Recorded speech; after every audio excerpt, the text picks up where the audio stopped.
İkinci Muhammed Mustafa sallallahu aleyhi ve sellem Efendimizin mübarək mücəllah, fakir o tayyibələrine, alından, əshabına, əhl-i beytinin, bütün məşərizə və ehtiramlasına, ərva tayyibələrine, bir cümlə keçmişlərimizin ruhuna şad olmasın, xeyirlərin, fəthi, şərlərin dəfli, söhbətimizin, feyzi, bərəkət üçün, dinimizin, imanımızın, millətimizin, məmləkətimizin səlamət üçün, xəstələrin şəfası, dərdlərin davası, borçların rızası üçün, və xüsusən Allah rızası üçün bir Fatihə-i Şərifə, 3 qul huvallah oxuyaq, lillahi teala, Fatiha.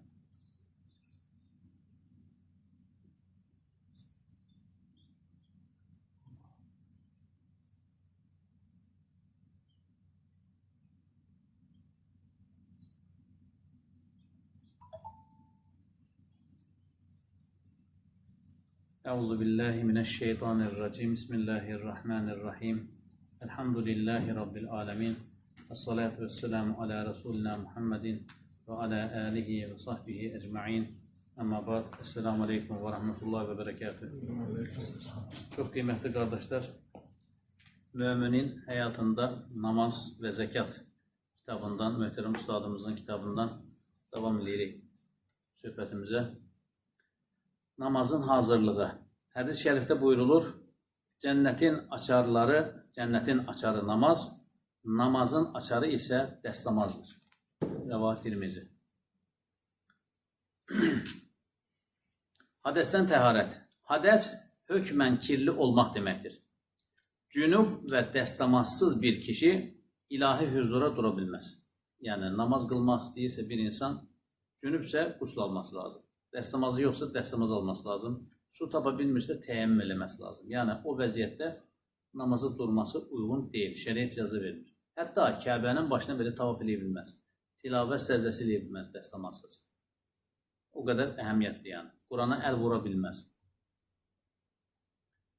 Cünüblükdən təmizlənmək qusul abdəsti almaqla olur. Hər mömin qusul ilə əlaqəli təfərrüatı ilmihaldan öyrənmək ilə mükəlləfdir. Yəni, qusulun nə şəkildə alınacağını elmihal kitabları gözəl şəkildə açıqlayır. Oradan oxuyub öyrənmək lazımdır. Qusul. Qusul bədənin tamamını yumaq deməkdir. Hər tərəfini. Hətta şəriə kitablarında iynə ucu qədər quru yer qalmamaq şərti ilə deyir. Məsələn, bəzi kimsələr rəngsazlıqla məşğuldur. Ələ kraska burasıbsa, kraskanın altına su keçmədiyi üçün dəstəmaz qusul sayılmır. Onu təmizləmək lazımdır. Tədbiri öncədən almaq lazım. Əlcəklə işləyəcəksən və yaxud da rastlatı ilə əli təmizləyəcəksən, yəni kraskanın altına su keçmədiyi üçün qusul, dəstəmaz sayılmaz. Dırnağa lak vururlar. Lakın altına su keçmədiyi üçün dəstəmaz sayılmaz. Bəzi adamlar xamur yoğurmaqla məşğullar. Bəzən görsən ki, ələ xamur yapışır, quruyur, orada qalır, xamurun altına su keçmir. Dolayısıyla o dəstəmaz sayılmır. Yəni, bu şeyləri diqqətləmək lazım. Bəzən görsən ki, adam qadın gün namaz qılır, təsəttürlü, baş örtülür, parmağını lak tutur. Bu nətər oldu yəni? Bu nətər dəstəmaz oldu? Olmur yəni. Qusul bədənin tamamını yumaq deməkdir. Qusulun fərzləri 3-dür. 1. Mazmaza. Mazmaza nə deməkdir? Ağzına bolca su alıb, boğaza qədər çalxalamaq. Bəzən qarqara deyirik. Ağza su alıb, yaxca qarqara. Qarqara indi mazmaza olur. Bəli, elə mazmazan Azərbaycan dilində anlaşacağı qarqara, bəli. İstinşaq. İstinşaq nədir? Gənziyə qədər, burada görsən ki, çiməndə zadlayəndə, ambarçada, uşaq vaxtı çiməndə, burnumuza su gidəndə göynüyür deyil. O gənziyə qədər su çəkib burnu təmizləmək. Yəni, eləyib, sol əldən təmizləmək. Bütün vücudu iynə ucu qədər belə quru bir yer qalmayacaq şəkildə yumaq. Buna deyilir qusul. Qusulun sünnələri, yəni bunlar fərzləri idi.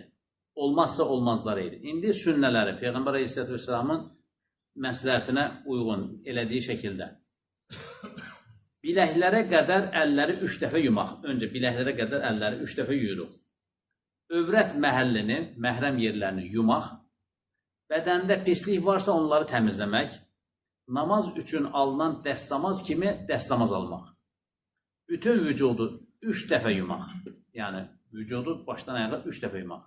Qusl edərkən öncə 3 dəfə başa, sonra 3 dəfə sağ çiynə, Daha sonra 3 dəfə sol çeynimizə və digər yerlərə su tökmək.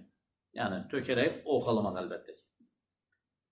Qəlbi ilə niyyət edərək başlamaq və dil ilə cünüblüyün gedərilməsinə və ya cünüblük üçün qusl etməyə niyyət etdim demək. Əlləri yuyarkən bismillah çəkmək, suyu nə çox, nə də az, normal bir miqdarda işlətmək. Qusl edərkən övrət yerlərinin açılmamasına diqqət etmək. Yəni, fitə deyirik, bu fitə ilə göbəklə diz qapağının arasını bağlamaq. Hamamlarda övrət yerlərin qorunmasına çox diqqət edilməlidir. Yuyunarkən bütün üzvləri yaxşıca ovalamaq.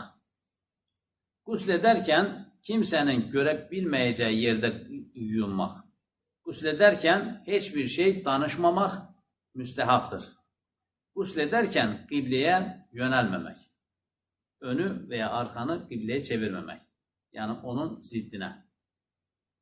Bizim dəstəmazxanalar görürsünüz, tualet nədir? Bu yöndədir. Yəni, nə arxa, nə ön qibləyə gələcək şəkildə deyil. Ona diqqət etmək lazımdır. Ev tikəndə, ev quranda, nə bilim, bir təyyarətxana tikəndə ona diqqət etmək lazımdır. Biz də yeni dəstəmazxananı tikəndə sırf ona diqqət elədik. Yəni, ona görə proyekti bir neçə dəfə dəyişdirdik. Dəstəmazın sünnələri.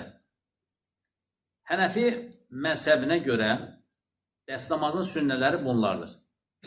Abdəst almağa niyyət etmək, yəni dəstəmaz almağa niyyət etmək. İstiazə, yəni Əuzu billahi mineşşeytanirracim və bəsmələ, bismillahirrahmanirrahim ilə başlamaq. Yəni işə Əuzu bəsmələ ilə başlamaq. Əvvəlcə əlləri biləklərinə qədər yumaq. Ağzı misvak və ya fırça ilə təmizləmək. Bunlar yoxsa dişləri baş və şəhadət barmağı ilə, şəhadət barmağının bu tərəfini, baş barmağının bu tərəfinə ovmaq. Bir üzvü qurumadan digərinə yumaq. Yuduğu əzaları gözəlcə ovmaq, yəni sadəcə suyun altına keçmək deyil, sürtmək yəni. Ağzına 3 kərə su alıb hər dəfəsində çalxalamaq. Oruçlu olmadığı vaxt suyu ağzına doldurub çalxalamaq, mazmaza eləmək. Oruçlu olanda biraz ehtiyatlı olmalıdır ki, birdən su keçər, oruç pozular. Burnuna 3 dəfə su çəkmək və sol əl ilə sümkürüb və suyu çıxarmaq. İstinşaq.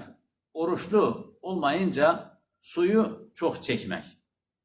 Dəstəmaz alarkən sıranı nəzər almaq, sıranı gözətmək. Hər əzanı 3 kərə yumaq. Əlləri və ayaqları yumağa barmaq uclarından başlamaq. Barmaq aralarını aralamaq, hilallamaq deyilir ona. Bu barmaq aralarını yumaq. Barmaq aralarını hilallamaq. Yəni, bu şəkildə barmaq aralarını bu şəkildə yumaq. Ayaq barmaqlarının da aralarını belə yumaq. Ona hilallamaq deyilir. Eyni ilə saqqal uzunsa, bu şəkildə suyu vurandan sonra bu şəkildə belə saqqalı, bu şəkildə də bu alt hissəni belə hilallamaq. Buna hilallamaq deyilir, yəni. Saqqalı sıx olan kimsənin barmaqları ilə saqqallarını ovması. Barmağında üzük varsa onu oynatmaq. Yəni, üzük biraz möhkəmsə, altına su keçməyəcək qədər sıxsa, onu belə oynatmaq ki, altına su keçsin. Qulaqları məhs etmək. Dəstəmazın fəziləti. Dəstəmaz mömin üçün bir nurdur. Hədis şərifdə buyurulur. Möminin nuru və bəyazlığı dəstəmaz suyunun çatdığı yerə qədər varır. Yəni, dəstəmaz suyu hara qədərdirsə, ora qədər onun parlaqlığı, nuru o qədər olur.